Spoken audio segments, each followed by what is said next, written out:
depois vai ter um momentinho certo. Essa chave aqui não é a chave que eu vou doar, não, viu? Normalmente é o carro do Elias que a gente doa aqui. Muito bem. Olha, vocês viram aqui a mensagem, depois eu vou cobrar. Então, assim, irmã Cidinha e as filhas. Então, limpar a igreja. A Bel está convocada, né? Não tem escapatório. Se ela não vier, me conte, aí eu conto pro pai dela. Se ela vier, ela ganha um chocolate do seu pai também. Dessa vez não vai ser do Elias. Muito bem. Pode colocar o fundo musical, fazendo favor.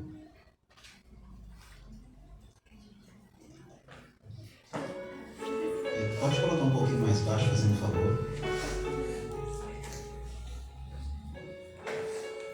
Isaías, no capítulo 65, versículo 17, ele diz assim: pois eis que crio novos céus e nova terra, e nela não haverá lembrança das coisas passadas, jamais haverá memória delas. Em alguns momentos eu paro e fico pensando, não na volta de Jesus, mas pensando no retorno. Pode colocar a imagem aí, fazendo favor, no PowerPoint. Eu fico imaginando a entrada da Nova Jerusalém. Não sei qual vai ser a porta central, mas eu fico imaginando ali esse momento que o céu vai estar vazio, que todos desceram para a terra, e fico imaginando ali Elias, Moisés e Enoque andando para lá e para cá, ali no lugar, na entrada. Eles estão esperando. Aquele grande carro de nuvens que está lá parado no estacionamento, que desceu para buscar os seres humanos, está vazio e eles estão ali aguardando.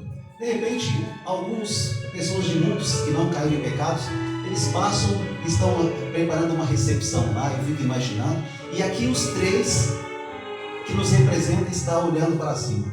De repente, Elias fala assim: Enoque, eu acho que é o retorno de Cristo. E aí eles olham assim, bem pequenininho, começa a aproximar aquele grande carro de nuvens com asas vivas e rodas vivas, e quando elas rodam, elas pronunciam santo. E aí eles está retornando, e os três se juntam e ficam olhando o retorno de Cristo, aquele grande carro de nuvens. E aquele grande carro de nuvens, eu imagino que deu uma volta na Nova Jerusalém, e depois se posiciona ali na parte central, e aí ele encaixa direitinho ali no estacionamento. E assim como vocês estão no centro, Jesus sentado no trono, ele sai e vem até a frente, e chegando aqui, aí ele abre o portal central e ele volta para todos, dê um sorriso aqui para os três que estão aqui, aguardando abraçar os seus parentes. Ele olha e fala assim: sejam bem-vindos e feliz eternidade a todos. E naquele exato momento a gente olha assim, está todo mundo sorrindo, está todo mundo feliz. Aquele momento, aquela cidade enorme, aquela coisa que não para, tanto assim quanto também para cima. E a gente para diante de tudo isso, né? E Jesus ali no centro, também sorrindo. E aí ele começa a chamar, né? Eu fico imaginando ele chamar cada um. Mas tem um versículo lá de Apocalipse que eu acho encantador. Pode passar fazendo um favor. Eu gosto muito desse versículo, lá no capítulo 2, versículo 17. Aquele que tem ouvidos ouçam o que o Espírito diz à igreja. Ao vencedor darei do maná escondido, também lhe darei uma pedra branca, com um novo nome nela escrito, conhecido apenas por aquele que o recebe. E aí eu fico imaginando assim, sabe, um momento que ele assim, vem aqui, faz um favor, imagina acontecendo com você. Aí ele chama, vem aqui. Imagina você, todo mundo olhando aí, o pessoal, nossa, o Hélio falou assim, olha meu primo ali. Você chega e aí Jesus te dá uma pedra branca, com um novo nome, talvez um endereço, e ele vai pegar o seu nome e vai desejar uma feliz eternidade, e seja bem-vindo. E isso vai ser muito bom. E aí ele vai chamando as pessoas, vem aqui. Aí vai ser a vez do Adriano, vem aqui, o Adriano vem. E aí, a mesma coisa, não sei o que vocês têm em mente em contar que esse nome, só você sabe por que você vai ter esse novo nome.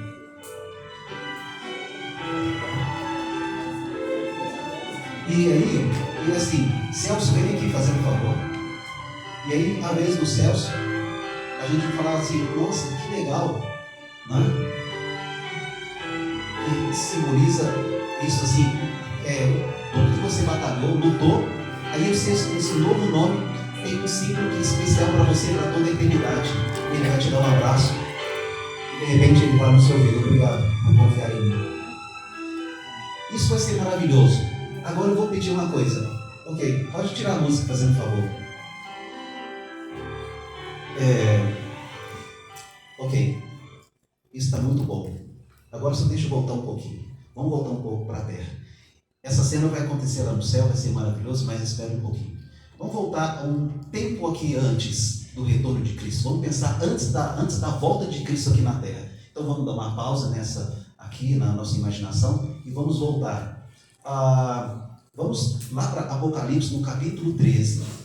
O capítulo 12 e o capítulo 13 mostra que assim, já está fazendo parte dos eventos finais, e principalmente aqui a gente chega no capítulo 13, que é especial. Então é o seguinte, pode passar fazendo, por favor, o próximo.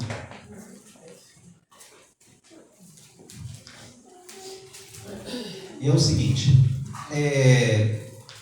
lá nos eventos finais, eu vou ler aqui para vocês, baseado aqui no capítulo 13, a gente vê assim, sobre o decreto dominical.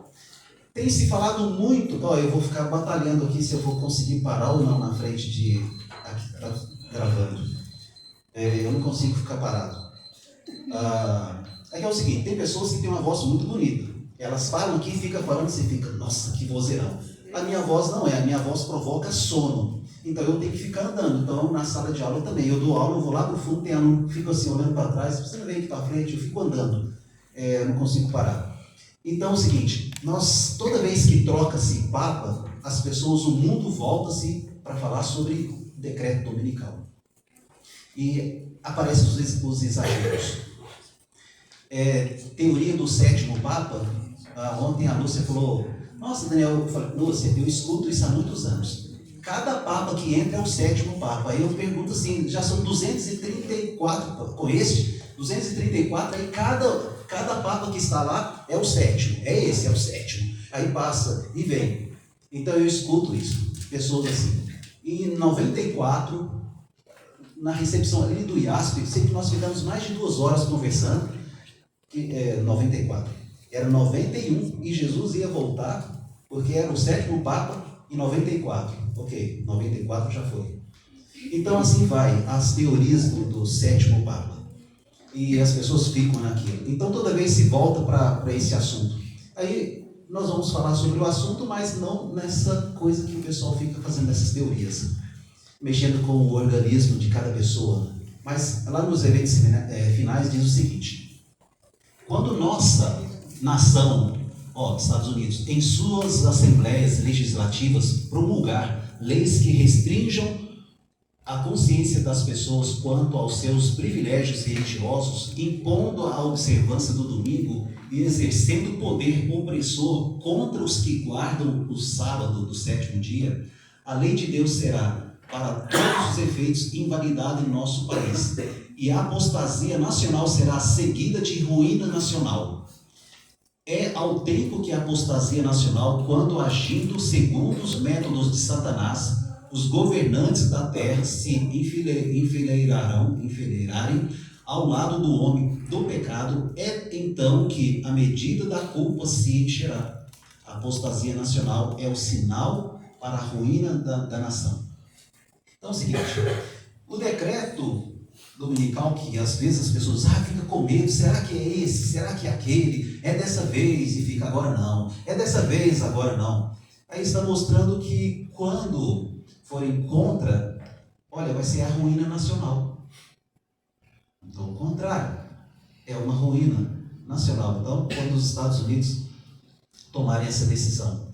E aí, vamos ver alguns aspectos falando sobre a questão do decreto dominical. Pode passar, fazendo um favor.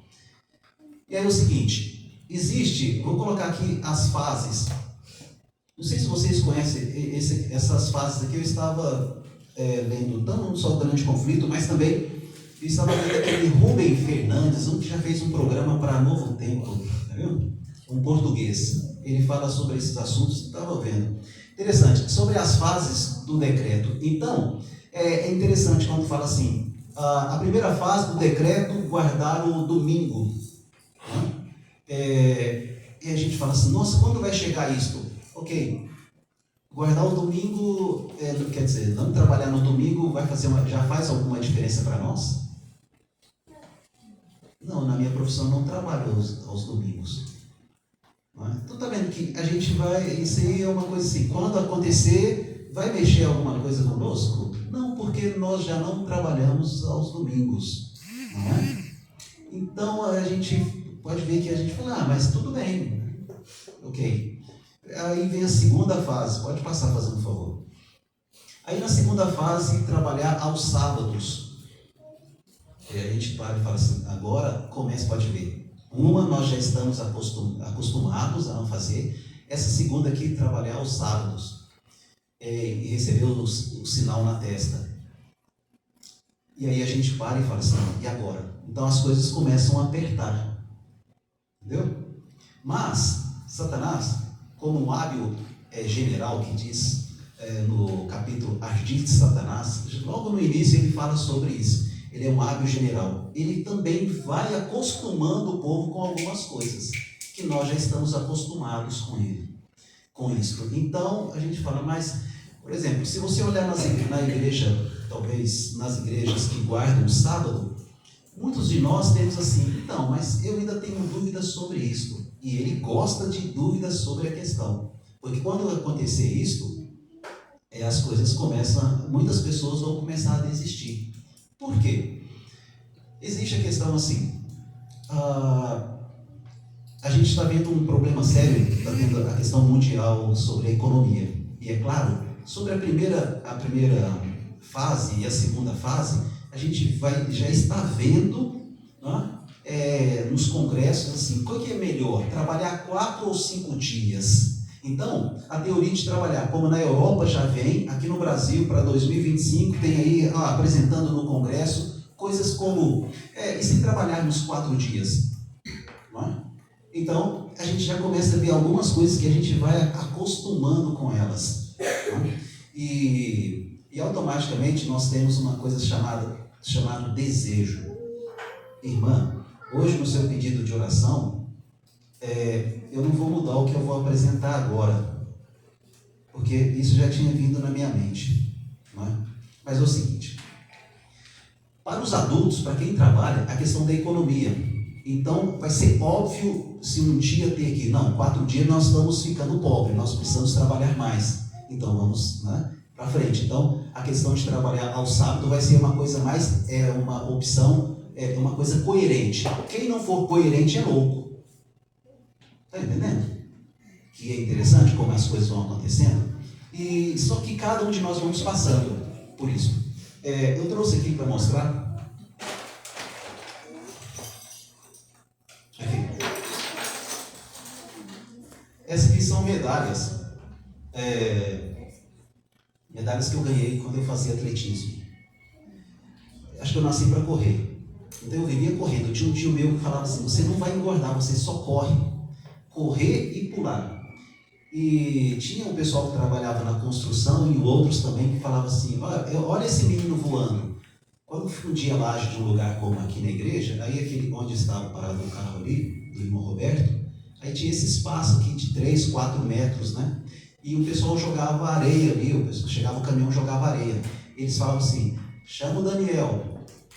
Eu vinha correndo dessa ponta, e correndo assim em cima da laje, e pulava lá na areia. E às vezes, passando por cima do muro, da grade, e às vezes pulava, ainda virava no ar e caía em cima da areia. E era assim. Não é? Depois que eu já estava com uns 26 anos, alguém falou assim, tem uma areia ali, você pula? Eu falei, não pulo mais. Não, mas tenta. Eu fui lá em Hortolândia já, fui lá e pulei. Então, aí é o seguinte, eu sonhava, via aqueles atletas e pensava assim, eu quero ser um dia campeão do Troféu Brasil de atletismo.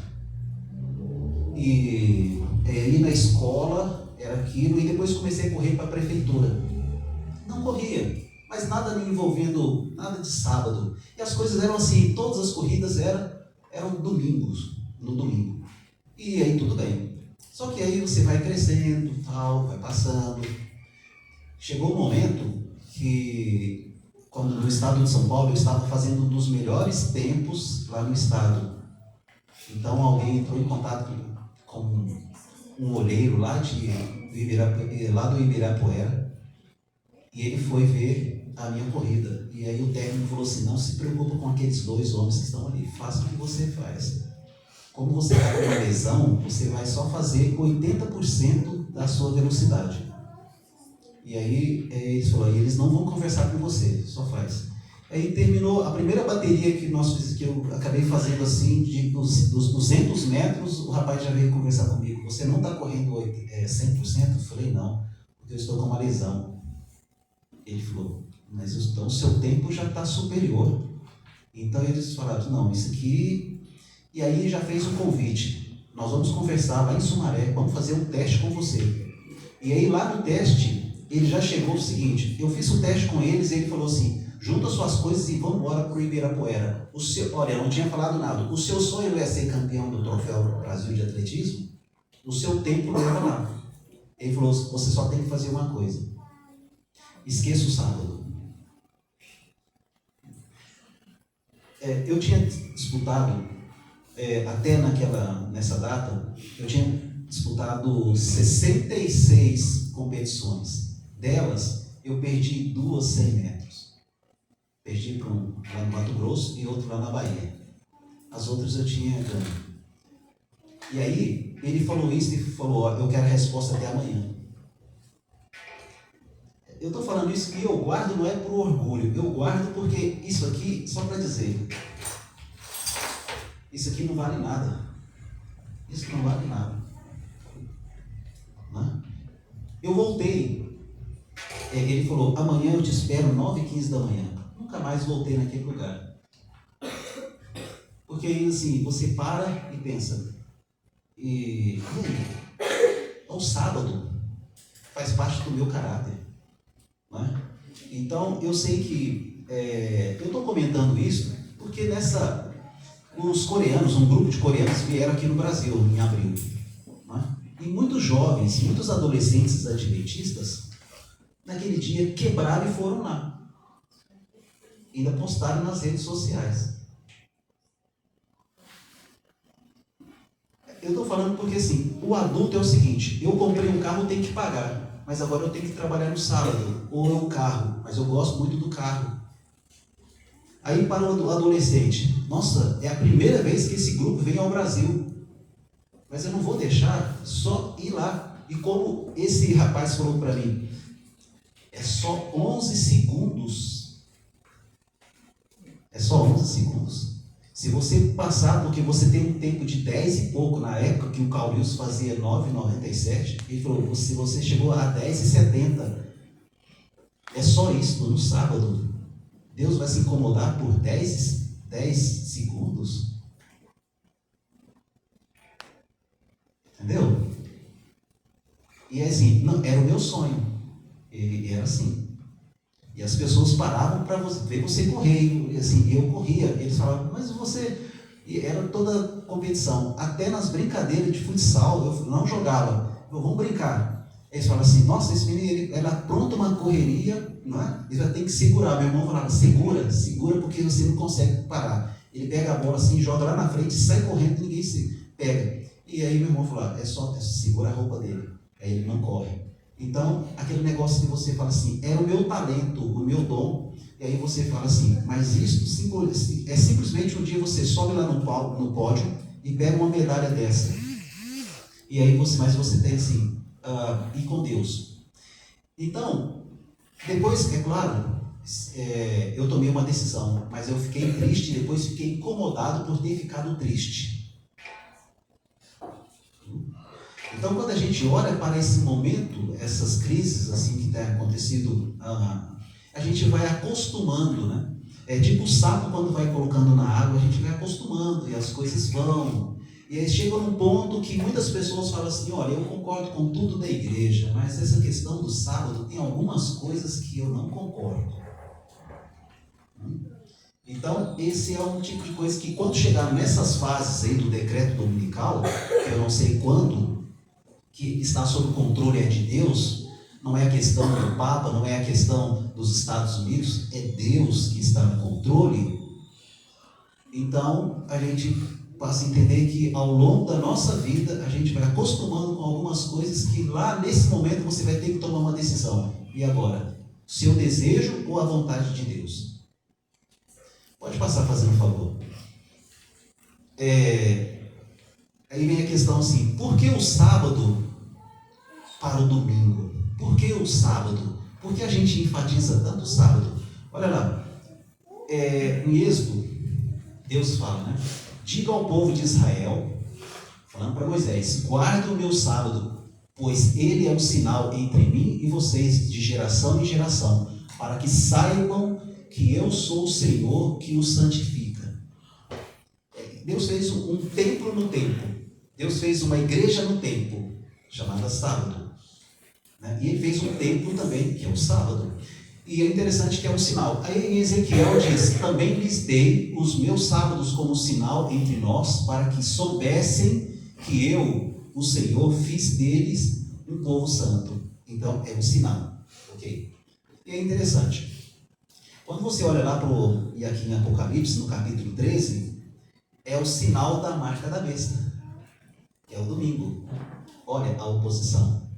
Deus falou uma coisa para Adão e Eva. Satanás falou uma outra coisa, não é? Deus falou, não coma, não você morre. Satanás falou assim, coma, você não morre. Guarde o sábado. Não, o sábado não, o domingo. Está percebendo? Ele faz isso. Ele faz sempre a oposição a isso. Então, se é um sinal para Deus, ele fala, não, domingo é um sinal para mim. Pode passar fazendo um favor. Na terceira fase aqui, a questão de comprar e vender, até coloquei assim, ó, o povo de Deus precisa ter sustento próprio. E aí vai chegar um momento que você vai ter que ter o sustento próprio. Nessa dependência de mercado, você não vai precisar, não vai ter mais. Então, quando as coisas vão, a cada fase, ela vai funilando mais. E aí são as decisões que precisamos aprender a ir tomando, né? A questão de comprar e vender. Pode passar fazendo um favor. Gente, está tudo aqui, tá? As passagens, depois pode até ficar aí. Não daria tempo para a gente passar cada uma das histórias de tudo isso. Então eu estou assim, fazendo esse resumo e passando aqui. Mas está tudo ali no Apocalipse, no capítulo 13, principalmente a partir do versículo 15 até o 17. Na quarta fase, é interessante, ó. E exerce o poder, todo o poder da primeira besta na sua presença e faz que a terra e os que nela habitam adorem a primeira besta, cuja chaga mortal fora curada. Interessante, quando eu não estou falando quando é que vai ser isso, se vai ser agora, se vai ter um outro presidente, se vai ser Trump, se vai ser esse Papa de agora. A questão não é essa, a questão é que Deus, que vai chegar um momento que quando chegar principalmente na quarta fase do decreto, muitos vão ser condenados à prisão. Então, vai ter pessoas que vão ser presas, outras pessoas vão sair já pelos campos, vai se refugiar, e algumas pessoas vão enfrentar a questão aí. Pode passar fazendo um favor. E aqui a quinta fase, que é na sequência, que é o decreto de morte. Né? E é interessante aqui, ó, lá no Apocalipse 13, foi-lhe dado o poder para dar fôlego à imagem da primeira besta, de modo que ela podia falar e fazer que fossem mortos todos os que se recusassem a adorar a imagem. Essas fases, o que acontece é que vai ter sempre uma lógica de quê? A economia no mundo não está bem, então precisamos trabalhar aqui. Quem se recusar são os radicais. Entendeu? Precisamos eliminar aqueles que são radicais. Depois, precisa ter alguma coisa voltada no Congresso, de repente na ONU, nos países, para que as pessoas assim, olha, você tem que obedecer. Não obedecendo, você vai contra leis. Está interessante? Entendendo? Que todas as coisas não vão ser feitas assim da cabeça de um de outro, não. Mas vão ser voltados leis. Não é? E aí você precisa obedecer aquelas leis. Então, quando for tirado o seu cartão de crédito, a questão da economia, quando mexer com tudo isso, vai ser algo baseado em legislação, nas leis. E você não vai ter como mover. Se você pode ter, às vezes, neste momento, algum parente que vai dizer assim, você tem que parar com essa loucura. Olha o que você está fazendo. Seus filhos vão passar fome. Não existe lógica. Pode ver que todo mundo está voltado. E você está num grupo de pessoas que são ignorantes, que não estão entendendo. Aí na lição, estava falando, quem são os 144 mil? Aqueles que têm Cristo na vida, né? Porque ele fala assim, ó, que representa a mim. Então são as pessoas que você tomou decisão, você vai. Não é? Aquilo que eu comentei sobre isso, se eu colocasse para alguém, eu falar assim, é a sua oportunidade de ser uma pessoa famosa. Não é? E aí você deixa. Porque hoje em dia nós estamos vivendo, comentando ali com o Elias e o Ademar ali no fundo, algumas coisas assim. A bebê reborn começou lá na década de 90, mas agora está virando uma coisa assim, fora do comum. E aí algo parece uma coisa doentia, mas a gente não pode falar isso porque assim, a escolha é de cada um. E o que tem acontecido é o seguinte, muitas mulheres já mães vão pegar, estão brincando com bonecas, e muitas crianças adolescentes de 15 anos estão brincando com bebês de verdade. Que interessante, né? A mudança. E é um problema. Aí eu estou falando aqui da região. Né? A nossa região aqui de Ouro Fino. O distrito de Ouro Fino envolvendo Inconfidentes também.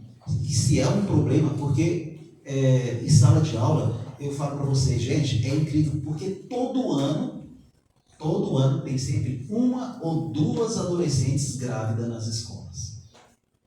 O que está acontecendo é assim. Cidade o quê? Cidade pequena. Inconfidentes, 8 mil pessoas. Todo ano tem. Então, agora 2025, são 3, né? Numa única escola numa cidade. Então, está sendo um problema sério. E aí, do outro lado, você vê alguns adultos ali brincando.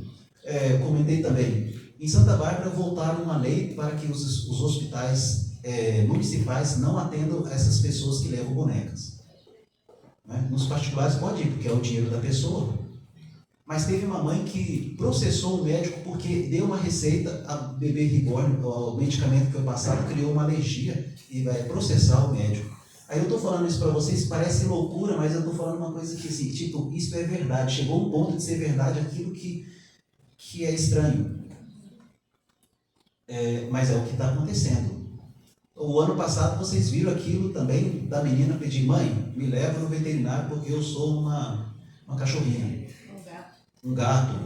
Essas coisas têm acontecido. Então, são essas coisas que você começa a perceber que o mundo começa a caminhar, as coisas estão funilando. Eu não sei quando, se Jesus vai voltar daqui 10, 15, 20, 30 anos. A questão não é isso. É que Deus está no poder de tudo isso. Mas nós estamos nos acostumando com isso. Na década de 90 surge a questão da bebê reborn. A gente já acostumou com ela. Tá vendo? A questão de menina grávida na escola, a gente vai acostumando também. Daniela, essa semana, só um minutinho, eu vi a primeira bebê reborn, que um casal perdeu o filho, um recém-nascido, aí uma mulher fez uma bebê reborn para confortá-los. Esse foi o objetivo de ter sido feita a primeira bebê reborn. Foi na Inglaterra. E aí a gente começa a acostumar com o mundo, e nas cidades grandes, a violência você vai acostumando, pessoas sempre ali, assalto, você vai acostumando com as coisas. É como se a gente estivesse sendo preparados para algo. Agora eu vou fazer um comentário aqui que de repente os adolescentes vão adorar. Alguns joguinhos, eles, que você fica no quarto a tarde toda ali jogando, eles são de violência. É Minecraft o nome? Não. Free Fire.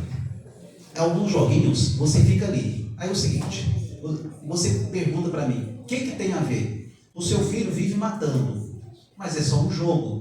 Só que vocês sabem que agora, recentemente, também um foi lá e ficou gravando, num momento que um começou a gravar, dois gravando com o celular, joga gasolina no andarilho e coloca fogo. Né? Jogou na coberta, então ele morreu. E aí a polícia foi atrás desse adolescente de 17 anos. Então o que tem acontecido é assim, você vai acostumando, porque vai chegar um momento assim, vamos matar esses radicais, vai ser normal, você acostuma com a violência. A gente acostuma com coisas violentas, não é? Então, essa questão de, se você falar, mas o que eu vou fazer à tarde? A grande luta dos pais é fazer o quê? Vai ler. Nós temos tantas coisas boas. Tem assim, ó, Feliz at Play. Tem tantas coisas boas ali. Precisamos ver as coisas boas. Por quê? Porque nos influencia. E Satanás, de alguma forma, ele vai criando para assim, adolescente, para adulto, para tudo, ele vai criando uma situação. Ele pega o adulto na questão econômica, ele prende você em umas coisas, e às vezes aquela pessoa fala, rapaz, por que você não compra aquele carro? Você fala, não, compra aquele carro, você vai pagar em 3, 4, 5 anos, que é isso? Aí você escuta, vai lá e fica preso durante 5 anos, você não consegue pensar na lição, você fica preso naquilo. Não estou falando, mas tem pessoas que têm um controle, e algumas pessoas vão e depois faz aquela dívida e começa aquela bagunça na vida. E aí o adolescente ele começa a acostumar com violência. E agora vocês sabem que tem esse também aí, o que está acontecendo no momento esses desafios. Houve aquela época da baleia azul e agora voltou. E nesse retorno tem um menino que engoliu uma gilete e morreu. Não é? Desafio de engolir a gilete. E é interessante, não vou falar de vocês não. Mas os meus alunos aqui em Ouro Fino, que tem 11 anos, eles me contam as histórias e eles ficam acessando isso. E um outro também que inalou a questão de um desodorante também, que foi parar no hospital. Então o que está acontecendo? Que aí alguém coloca um desafio e aí assim, esse filme que aconteceu, Adolescência, que passou na Netflix aí, que é mais para adulto do que para criança, esse seriado tem um momento, eu não assisti, mas tem um momento que eu vi especialistas falando sobre o assunto. Tem um momento que os pais choram no quarto do filho, quando realmente mostraram na câmera que o filho matou a menina, e aí eles sentam e os pais choram e falam, onde nós erramos? Ele sempre esteve aqui dentro da nossa casa. Esse é o grande problema. Vocês lembram, há 20, 30 anos atrás, aquele filme, quando os filmes na televisão, os filmes americanos, que o pai e a mãe falam assim, olha, ele fez tal coisa. Aí a filha ou o filho sai correndo para o quarto e fecha a porta e o pai chega e fala assim, filha, abra aqui fazendo um favor. Quando eu via isso, eu pensei, olha aí a questão, a porta. E como eram os pais de vocês? Tinha esse negócio da porta fechado? Não, você abre, entendeu? A senha do celular do filho, não, eu tenho aqui. Não. Então, essas questões assim, a porta fechada. Então, quando os pais ali, foi muito interessante que assim, o que acontece? O filho sempre esteve dentro de casa, mas foi ali que ele abriu a janela para o mundo e foi isso que o levou o quê? A matar a menina, porque ele se sentiu pressionado, bullying. São todas essas coisas que acontecem. Então, o que tem acontecido nesse momento que nós estamos caminhando para o decreto dominical, para os eventos finais? Nós estamos vendo que nós estamos nos acostumando com as coisas, e aí você tem assim, um cardápio variado para adulto, para os adolescentes, para as crianças, porque eu trabalho também com pré-adolescente, então eles têm 11 anos, mas já conhecem tudo isso. Os pais estão trabalhando, eles estão lá no quarto vendo desafios, e alguém está passando um desafio para eles. Fora, que eu nem não vou comentar aqui, a questão das bets e de tigrinho. Não é? Nem vou comentar, mas está sendo a tentação do momento, e aí as coisas assim. O menino me contou, meu pai me deu 10 reais e falou assim, joga. Aí ele jogou 10 reais e ganhou 40. Aí ele jogou 40 e perdeu tudo. Aí o pai dele falou assim, eu só queria que você visse isso. 6º ano. 11 anos, o pai dele queria que ele aprendesse. Aí um outro falou assim, mas a minha tia ganhou 15 mil. Então, vocês estão vendo que, né? E aí está acontecendo esses problemas, aí vem essa questão política, mas está acontecendo. Então a gente vai acostumando com algumas coisas. E Satanás, ele aproveita de tudo isso, porque ele vai nos relaxando e a gente não vai tendo essa identidade cristã, essa identidade nossa, como adventista do sétimo dia, às vezes vai sendo minados assim, a gente acostuma, a gente vem aqui, mas tem alguns pensamentos, mas não é assim, poderia ser diferente, e aí ele vai favorecendo tudo isso e as coisas vão caminhando. Pode passar fazendo um favor. É interessante assim, ó. Se formos chamados a sofrer por amor de Cristo, seremos capazes de ir para a prisão confiando nele, como uma criancinha confia em seus pais. Agora é o tempo de cultivar a fé em Deus. Agora é o tempo de cultivar a fé em Deus. Então buscar a Deus. Porque se você não cultivar, você não vai querer, você não vai confiar. Porque mas por que eu tenho que fazer isso? Várias perguntas. Então muitas vezes a gente fica até assim. É muito bonito o trabalho que o Rodrigo Silva faz. Eu tenho um carinho por ele, porque o primeiro distrito que ele foi, eu era ancião, a gente teve junto ali. Mas nem sempre a nossa experiência religiosa é de eu provo para você no sábado. Não é prova, não. Assim, a verdade, ela não é uma teoria filosófica, ideológica. Ela é uma experiência de fé. E nós não possuímos fé aqui. A fé é de Deus. Nós pedimos a Ele que nos dê fé para confiarmos no Filho dele. Não é uma disputa. Né? Alguém essa semana falando sobre Cristo. Aí eu dei uma resposta, a pessoa não ficou muito satisfeita. Porque não é uma disputa. Você assim, olha, é a mesma coisa. Tem um pudim aqui, uma pessoa está comendo. Alguém fala, mas como? Olha, você colocou isso, aquilo. Você tem que comer. Tem coisa que você tem que experimentar. Não tem. O cristianismo é uma experiência sua, é vivência. Não é teoria. Não é pegar a Bíblia de um lado do outro e começar assim, tal, Coríntios fala isso, aquilo a mais. Essas disputas, eu não disputo, porque assim, não acrescenta nada. 2 horas depois, o ateu continua ateu e você continua sendo adventista e o batista. Tem que ser uma experiência sua. Porque ele fala assim, quando você entrar no seu quarto, fecha a porta, a sua experiência com Deus precisa ser. E aqui para os adolescentes, vocês precisam construir uma vivência desde já com Deus. A fé da sua mãe e do seu pai não vai levar você para o céu. Você precisa construir a sua vivência com Deus. Eu falo para a Ana, vai lá no quarto e conversa com Deus. Você vai conversar com Deus. A melhor coisa para nós é entrar em íntima ligação com Deus, e se Ele quiser que sejamos mártires por amor à verdade, isso poderá ser o meio de conduzir muitos outros à verdade. Se Ele quiser. Muitos serão encarcerados, muitos fugirão das cidades e vilas para salvar a vida, e muitos serão mártires por amor a Cristo, colocando-se em defesa da verdade. Que vai acontecer isso. Então, a nossa postura é sempre estar do lado de Deus. Mas se você ficar do lado de Deus, você vai perder esse salário. Porque eu perco o salário. Porque, na verdade, o salário é a sua empresa que paga ou é Deus que te alimenta? O ar que respiramos depende da empresa? Não.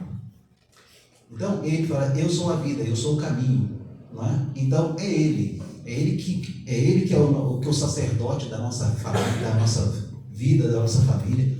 É Ele que conduz. E quando eu entro em parafuso pensando, mas e agora?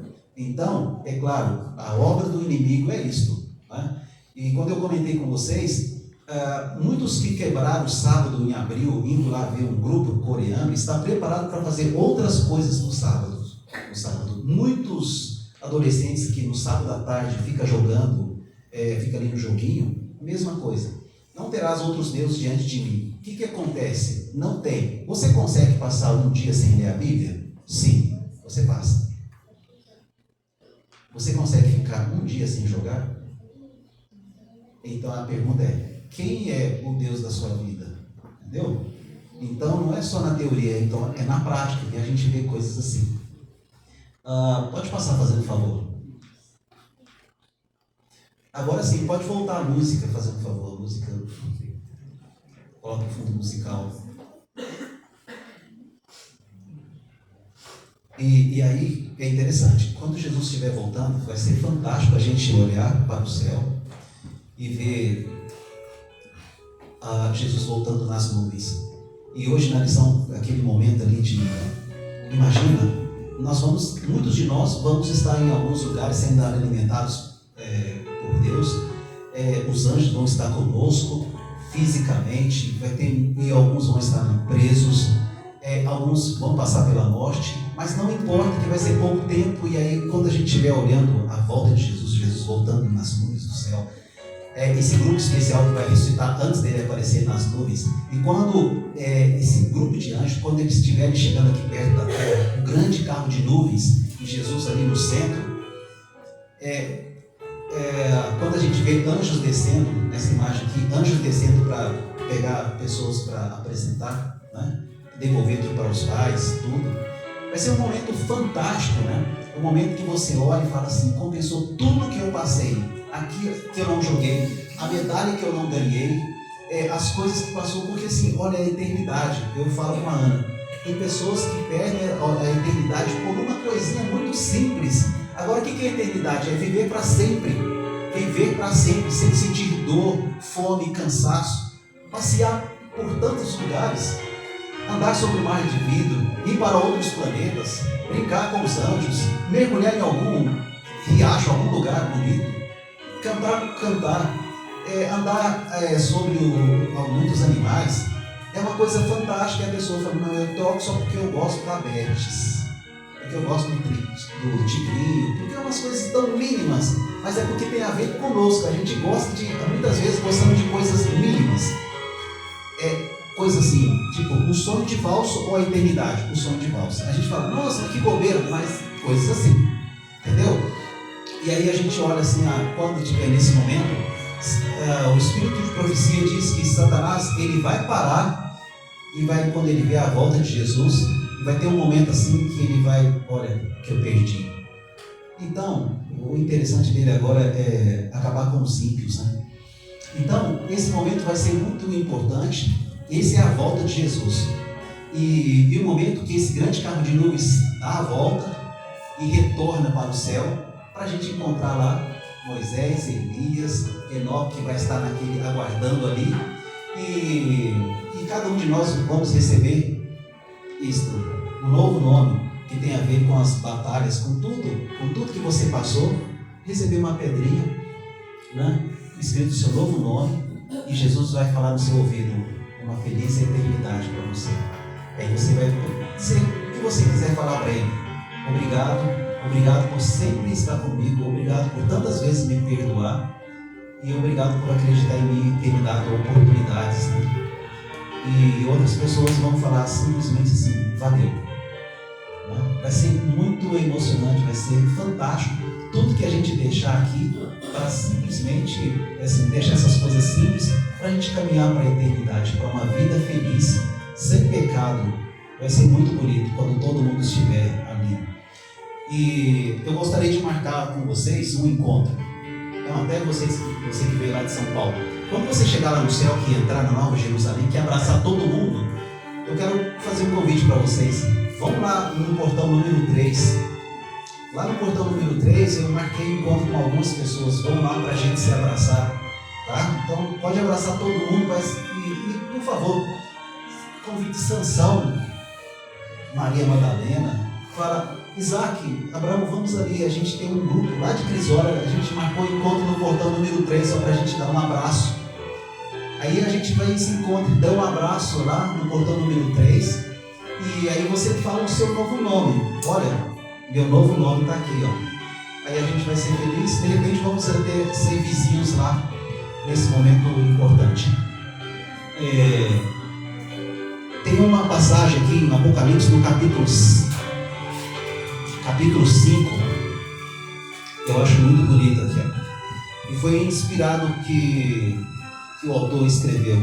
No capítulo 5, versículo 12, diz assim: que com grande voz diziam: digno é o Cordeiro que foi morto de receber o poder e riqueza, e sabedoria, e força, e honra, e glória, e ações de graça. É muito bonito. Então, respondendo a pessoa que não gostou da minha resposta no WhatsApp esta semana, então é o seguinte: Ele é o Bereshit, Jesus. Não tem como. Se alguém falar assim, mas como? Jesus está no primeiro versículo, ele está lá no final. Então, como a Bíblia, aqui não está escrito, você no primeiro versículo vê que não é a soja, está escrito, é Cristo. Cristo é essa linha de sangue de Gênesis e Apocalipse. Ele é o alfa e o ômega. Ele é o princípio e o fim de todas as coisas. E o céu é Jesus. Então, digno é o cordeiro que foi morto, porque é a morte do cordeiro que foi a garantia da nossa salvação e da nosso retorno à eternidade. Vocês cantaram, mas aí agora eu vou pedir para a gente cantar novamente o Adoradores Digno, Adoradores 5. Eu sei que você já cantou algumas vezes essa música. Eu tenho por hábito ouvir uma música 300 vezes para entender, principalmente assim. Então nós vamos cantar agora este hino. Tente cantar imaginando tudo isso e você lá no céu.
Toda honra e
Depois da oração, aí você vai poder abraçar, cumprimentar e marca um lugar.